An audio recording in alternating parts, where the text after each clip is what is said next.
Right, welcome to part 3 of a 3-part video on how to do the wheel bearing. I did it in 3 parts. It's not the most straightforward job just to do in a one-er, and I've sort of been doing it, in the evenings or afternoons after work here and there. So anyway, part 3. So the circlip, I just got it started. The circlip is fitted in this slot that we had before that I told you about. You can just see the bottom of the tabs there, it just clips in all the way around. Again, not really like a particularly complicated job.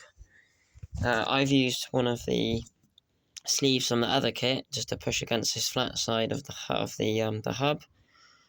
But you could use anything really, as long as it sits. The idea is I use that one because there's a lip inside, so it will sit square perfectly and it will be centrally aligned, which is what you want. You want to put it in square.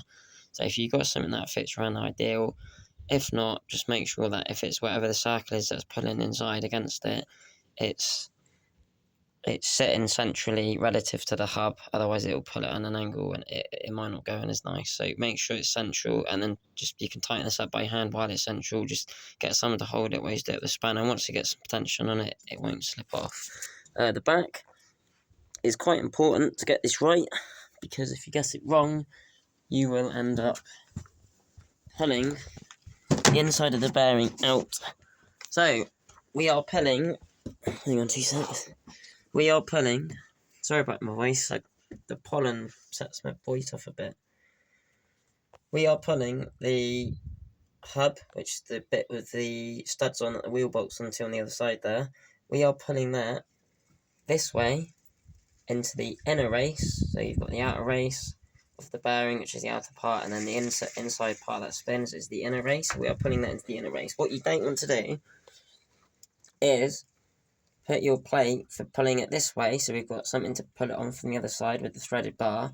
You don't want to put any of your sleeves for pulling things out against this lip, this lip.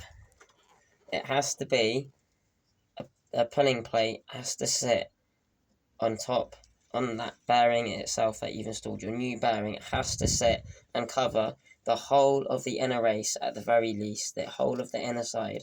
Like that. Do not put it on this bit or this bit, because when you pull it, you'll be pulling it against this, and it'll actually be trying to pull the whole inside of the bearing out from the outside of the inner race out from the outer bearing. So you'll actually try and separate the bearing because there's nothing to support. You're not pulling it against the inner part of the bearing, you're pulling it against this, and the inner part's going to want to pull out and you'll separate the bearing. So make sure when you install it that your wheel bearing kit, tools that you've got there, the round plate, is sitting on the back and covers the inner race of the bearing. You want to draw that hub through into the inner bearing against the inner bearing itself. Okay, hopefully that makes sense. If it doesn't, you're more than welcome to leave a comment or send me a message and I'll try and get back to you. So I've just got it started. Obviously just want to see how it goes, so I don't want to do a video and then it will go completely wrong. So I've just started it off. It went in really nicely. Again, just prepare your surfaces, wet and dry, just a little, very light wet and dry, and a very nice gentle clean off, from free of dirt or anything like that. Again, I'm going to get my spanner, and what I'm going to do is I'm going to put my spanner in there and rest it against my arm so that it holds the nut like so. Because the way we're turning it, it's going to push down onto the arm. And then I'm going to grab my other end. Hang on, the spanner's moved. It's a bit of a 4-person job, this, really. There we go, right. So now, you can pull that, and it will pull the bearing in. Hang on, it's not going well, is it? The spanner keeps coming off. Hang on. It's not helping, because I'm trying to do it and hold the phone, which isn't working very well, to be honest. Let me just hold it like that. I'm going to have to hold the spanner at the same time. The noise is completely normal. That is just the thing pulling in. What happening now is it's going in, but I'm running out of space on my socket. So I'm going to have to back this nut off, tighten the back one up so the threaded rod sticks out that way so that my socket will fit on it properly, because at the moment I'm not getting a full grip and it's going to slip off. So let me pause the video and I'll just sort that out. Okay, so I've now sorted that out. So I'm just going to wind that in. I will try and do it while I hold the phone. Let's see how it goes.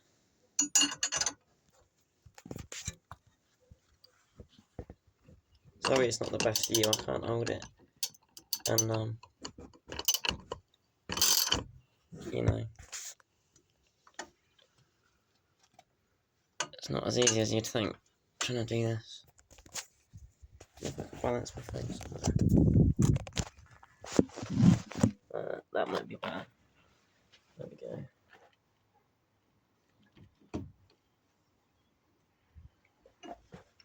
So just going to wind it in.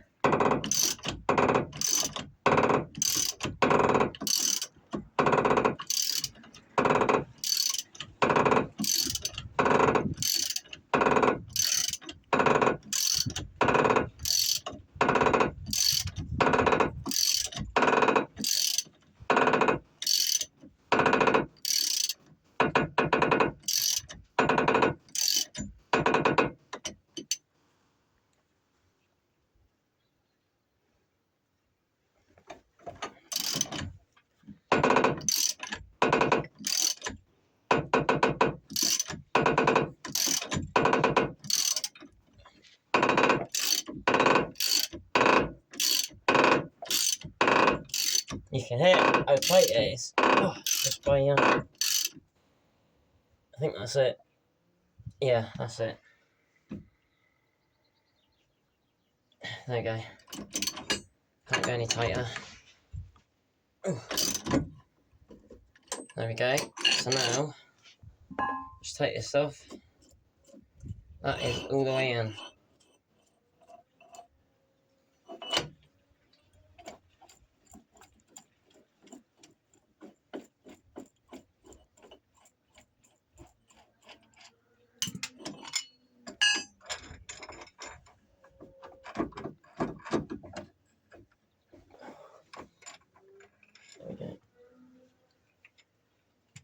There we go.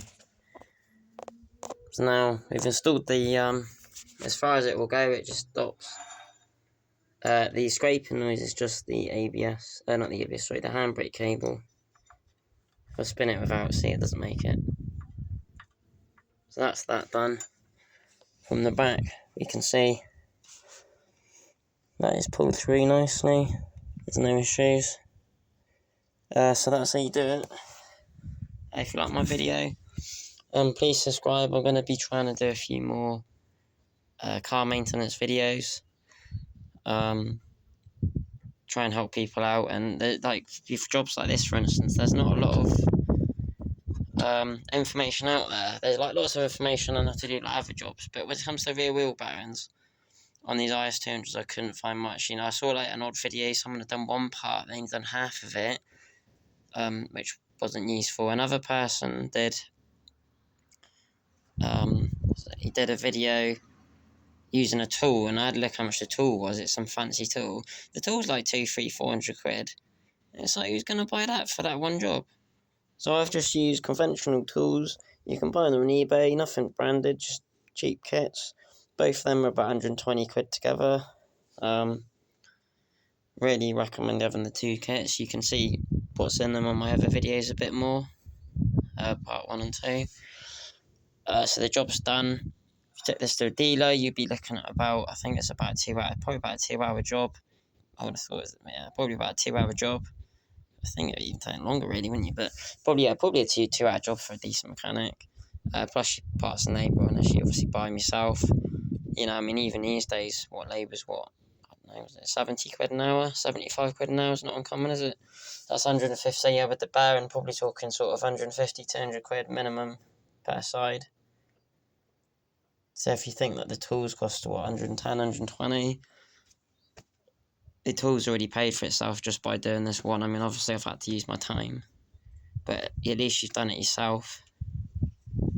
But One other very important thing, just so you don't forget, is make sure if you do take this backing plate off, which is part of the heat shield, is also part of the handbrake backing plate, that you can only get that physically off or the bearings off. So if you want to tidy that up, you want to change it, replace it, the time to take it off is when you do that bearing before you put the new one in, because once you push that back on, you can't take it back off without destroying the wheel bearing. So it's one way. So make sure you've got that located on. It doesn't have to be bolted in. You can bolt it in after. I just bolted it in because it was out of the way. And one other thing to bear in mind is that this little bit for the handbrake, I've replaced that. I think you'd be able to get it off with this unbolted, but whilst the hub was off, I could take this off completely and fit the new one. So just things to bear in mind, really. Thanks for watching, and yeah, if you like my videos, start subscribing. I'm going to try and do a few more bits, really, different jobs. Like my next job I'm going to do is the flushing the auto transmission. That's not just changing the 3 litres, draining it in with the sump plug. I mean, having 2 buckets, one full of new fluid, one empty. You need a 12-volt pump, and actually completely flushing all the fluid through the torque converter. I think that's something about, I don't know, 15 to 25 litres in the car. Flushing it all through. I did it on my Hilux Surf, and honestly, the difference was day and night. Flushing it through is well worth doing it. Or even the 4-speed transmissions, the fuel economy goes right up. Like the slip on the drive goes. Absolutely incredible difference. It's worth it. And if you go on eBay, you can get, with the discount codes, you can get like 25-litre drum of transmission fluid, Dextron free, or the Type T-IV is a bit more. You can get that for quite cheap, really, anywhere £50 to £100, and that'll flush the whole lot through. Yeah. All right. Thanks. Bye.